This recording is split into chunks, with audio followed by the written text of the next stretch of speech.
Welcome back. We continue live right here on Pittsburgh CW. Bob Pompeani along with Gene Collier. I'm still trying to get over this little bit of a cold I have. Thank you for bearing with me. At 412-575-2600. The Penguins did make a trade today. Daniel Sprong, who spent morning practice today at BBG Paints Arena, skating with Crosby and Malkin, interchanging, maybe giving hope that he was going to play, and hours later he was shipped away to Anaheim for Marcus Pettersson, who's a 22-year-old defenseman, a guy who plays a lot for Anaheim, and he's ending up his rookie contract. He will be a restricted free agent. But, Gene, this is interesting because they're trying to do something to shake this team out of its malaise. They are 10-15, essentially, in their first 25 games. They're not in a playoff position. They're close enough where if they get hot, they can eliminate that deficit. But at the same time, they're not getting a lot from anyone other than Sidney Crosby at this moment. They had to do something. Sprong didn't play here. Should he have? And do you think Anaheim looked at him and said, okay, we'll give you this guy we like, Pettersson, because we believe Sprong has that ability that he never got a really chance to show here? Or did he? Did he get a fair shake? You know, I wouldn't classify him as one of those players who never got a fair shot. But I will say this. I was never able to understand what the relationship between the Penguins and Sprong was. I mean, I think I know what their opinion of him was, but I never really saw evidence that they were, you know, going to fully commit to him or plan. Well, Jim Rutherford gave you evidence in the summer. He said he's going to be a top 6 player on our team. Yeah, I mean, he said that, but then, you know, did that mean they misevaluated him, or are they just in a position now in the standings where they're just kind of grasping at straws? I don't know. Or maybe there's a little disconnect, and that's not a bad thing necessarily, between head coach and GM. You know, GM thinks one thing, and the head coach says, I don't want him. I think that happened with Ian Cole when you think about it. He was traded, and you know, he's going to come back here tomorrow as a member of the Colorado Avalanche as a plus 11 player and a pretty good player for them. And, you know, I think Rutherford liked him, and I don't think necessarily Mike Sullivan did. Have you been going over the Avalanche plus-minus charts? I go over in advance all of this plus-minus. broadcast? Wow. Yes. That's Did you know that Jack Johnson is a minus 180 in his career? I knew he was a Oh, my goodness. I didn't know that. minus player, yeah. Start checking all this stuff. Let's go out to Waylon in Washington first up tonight. Hey, Waylon, how you doing? Hi, Bob. Hey, Gene. Hey, well, You know, hey, guys. You know, probably a rough day. A lot of opinions thrown at you guys. You know, adversity builds character. And, you know, the Steelers are still in first place. And the question that I have for you is, in the third quarter when Rivers threw that ball on the flat, the guy caught the ball and Edmonds knocked it out of his hands. And there was nothing said about that. I mean, that was a catch and a fumble. Any thoughts? I don't know about that. I looked at that. Gene, what's your thought on that? Thanks, Waylon. I didn't have any problem with the way it was called. I didn't either. I didn't think that. Of all the things you could look at, I thought that was one of the ones I wouldn't have brought up as, you know, there were a lot of things to look at. Whether or not that was a block in the back on Brian Allen, normally you see that call. Yeah. On this occasion, they didn't. Called, that's right, yeah. No, I mean, they were terrible. But again, I think Bob and I are in agreement on this. I mean, you have to play past all that. Absolutely. I mean, the officials are out there. They are not your friends. They can make things difficult for you, and you have to be better than all of that and the other team. That's the nature of competition, in my view. Jerry in Hempfield joins us right now. Hello, Jerry. Hi, Bob. Hey, you know, I feel very happy for the Chargers that they won. In fact, I was rooting for them, only because I like Phillip Rivers.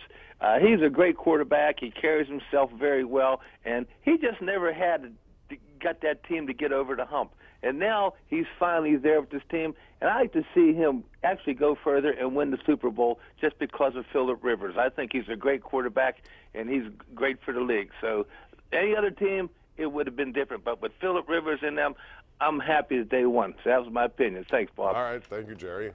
A lot of people out there disagree with you, regardless of how nice a guy he is and how good of a quarterback he is. Honestly, the Steelers kind of bottled them up in the first half, and they, especially in the run game. This is where another adjustment. We talked about the Keenan Allen thing, but in the first half, they only had 2 yards rushing, I think it was. 9 carries, 2 yards. 9 carries, 2 yards. So in the second half, what do? They figure out a way not to abandon it, right? But they went after it, and Jackson, who scored the 18-yard touchdown. By the way, I looked back at that play over and over because I couldn't believe what an effort or lack of effort the Anybody Steelers touch showed him? on that. If they did, it was just barely. Yeah. On an 18-yard run up the It was middle. a stunning play. It really was. I thought if the Chargers were like the Steelers, they'd have abandoned the run. There's no doubt about that. Line 3. Tom in Beaver Falls. Hey, Tom. Hey, Bob. How you doing, man? Good. How are you? Good. I'm just wondering what your prediction would be for this coming week, whether I should follow what you're saying or not, because after the first Cleveland game, you kind of guaranteed they'd beat the Chiefs. That didn't happen. I didn't know. I didn't. I guaranteed they'd beat the Chargers. If that's what you're going to, I didn't guarantee it. Chiefs. I said they would. When they played Kansas City, they were going to beat them. I thought they could beat them, and I thought at home they probably would, but I didn't guarantee it. This one I thought strongly about. I thought the Steelers would do what they did in the first half, and they came up, and without a gracious Christmas gift for the Chargers, it would have been 23-0 at halftime or worse. So I thought that's what I expected. Everything changed, and that's what the beauty of the NFL is. But my advice to you is don't listen to any predictions by anyone because they're hard to come up with. Hey, Gene? one more thing, Bob. They're changing the name of Heinz Field to Four Rivers Stadium. Your take on That's predictions? pretty good. I had something like that in my column, but I'm not accusing you of anything. So, yeah, I mean, listen to us at your peril, obviously. You know, we know nothing. I don't even know why we get into the conversation about that, to be honest. Let's go to Don in Whitehall. Hey, Don. Hey, I heard you on your show this morning with Cook and the other guy, and Joe Starkey. I'd like to ask you a couple of questions. I was watching the game tonight where once for Philadelphia, it threw a ball that was way worse than the receiver going into the end zone. Okay. And they had they had 1st and 10 on the 2-yard line. They passed the ball 3 times, the same as what Roethlisberger did in the last game, and they ran it on the 4th down and didn't make it. Now, every update that they gave this morning on that broadcast, they mentioned Ben's overthrow, and other ones mentioned why they didn't run the ball whenever they're on a 2-yard line. Every team has those same examples. No, I understand. They try to outsmart themselves. I think we're in a league where Gene wrote about this beautifully the other day in his column. Thank you, Bob. Check about it. But about how it's become passing on just about every down. 300-yard games mean nothing anymore. There are a lot of 400-yard games. I think you did fantastic research on that, Gene. Thank you, Bob. But I think these offensive coordinators, quarterbacks, they get too fancy for their own good. We saw yesterday 2 occasions where they were on the goal line and they just decided to bring Roosevelt Nix in with James Conner. Why wouldn't they do that in Denver?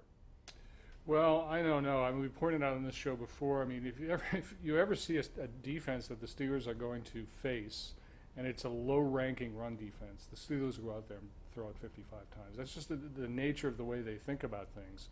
But football, long before baseball and analytics and these other sports, was a game that was just viciously overthought. The game's not as complicated as coaches are making it, but that's only been the case for the last 50 years. Now, but it's worse than ever. There's no doubt about it. There it is. When we come back, I'm going to talk about replay. That touchdown, all touchdowns, all scores are under replay review. Automatically, they check.